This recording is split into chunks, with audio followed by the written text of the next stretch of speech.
ઠકરાઠે में जश्न ईद मिलाद النبي सल्लम जे सिलसिले में रैली कढी वई आहे। तफ़सील ॿुधाए रहियो आहे मजीद महर। इस्लामी महीनो रबीउल अव्वल शुरू थींदे ई मुसलमान मोमिननि लाइ खोड़ सारियूं ख़ुशियूं खणी ईंदो आहे ऐं आशिकाने रसूल सल्लल्लाहु अलैहि वसल्लम पारां आकाए दो जहान सल्लल्लाहु अलैहि वसल्लम जी आमद जी ख़ुशी में मीलाद النبي रैली जी शुरूआत मुरमुजाहिद ॻोठ भाईखान मार्ग मां थी।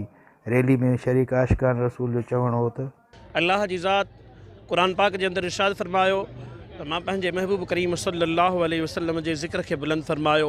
असां सभु नंढा वॾा पका पोढ़ा आका करीम सल्लल्लाहु अलैहि वसल्लम जा उम्मती महबूब ते ईमान आणण वारा महबूब जी ख़ुशी मल्हाए रहिया आहियूं। छो त ही 12 रबीउल अव्वल जो उहो महीनो आहे जंहिंमें असांजे आका नबी पाक सल्लल्लाहु अलैहि वसल्लम जी आमद जो महीनो आहे ऐं 12 रबीउल अव्वल जी उहा ईद आहे जंहिं ईद खे असां सभिनी ईदनि खां बाक़ी जेके ईदूं मिलियूं असांखे हिन ईद जे सदके मिलियूं ऐं हिकिड़ो ॾींहुं न पर असां पूरो साल जेकॾहिं मल्हायूं त उहो तॾहिं बि घटि आहे। हिन ख़ुशीअ खे असां सभिनी ख़ुशियुनि खां अफ़ज़ल तरीन करे मञींदा आहियूं।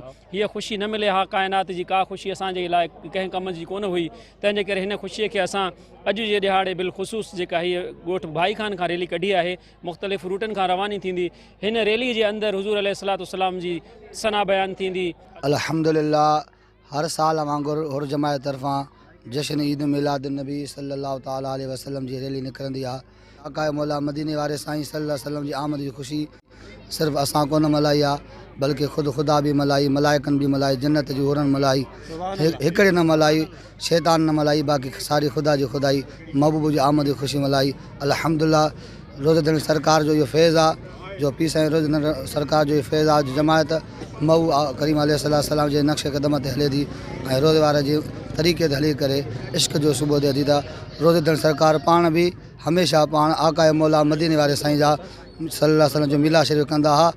ए महबूब तूं फरमाए त अल्लाह जे फज़ल ऐं रहमत मिलण ते चाहे ख़ुशी कनि। असांखे खोड़ सारियूं अल्लाह जो फज़ल आहे, अल्लाह जो असां ते एहसान आहे, पर जेका महबूब करीम अलैहिस्सलातु वस्सलाम जी हिन दुनिया ते तशरीफ़ आवरी थियणु इहा असांजे लाइ वॾे में वॾी नेमत आहे ऐं अल्लाह जो असां हिन ते ज़िक्र बि करे रहिया आहियूं ऐं हिन जो शुक्र बि करे रहिया आहियूं ऐं महबूब जो मिलाद इन ते मल्हाए रहिया आहियूं। मिलाद रैली रवायती रूटनि खां थींदी हुरब जमायत जे मुख़्तलिफ़ ॻोठनि में पहुची करे पीर साईं पागाराजन जी ज़ियारतगाहनि ते मुख़्तसिर प्रोग्रामनि में सिकंदरी उलमा कराम पारां आकाए दो जहान सल्लल्लाहु अलैहि वसल्लम जन जी ज़िंदगी मुबारका ते रोशनी विधी ऐं नात ख़्वाननि पारां हुज़ूर पाक सल्लल्लाहु अलैहि वसल्लम जन जे शान में नातूं ऐं मौलूद पढ़ी करे जमायत खे झुमाए छॾियो। रैली में हर तरफ़ सरकार जी आमद मरहबा मरहबा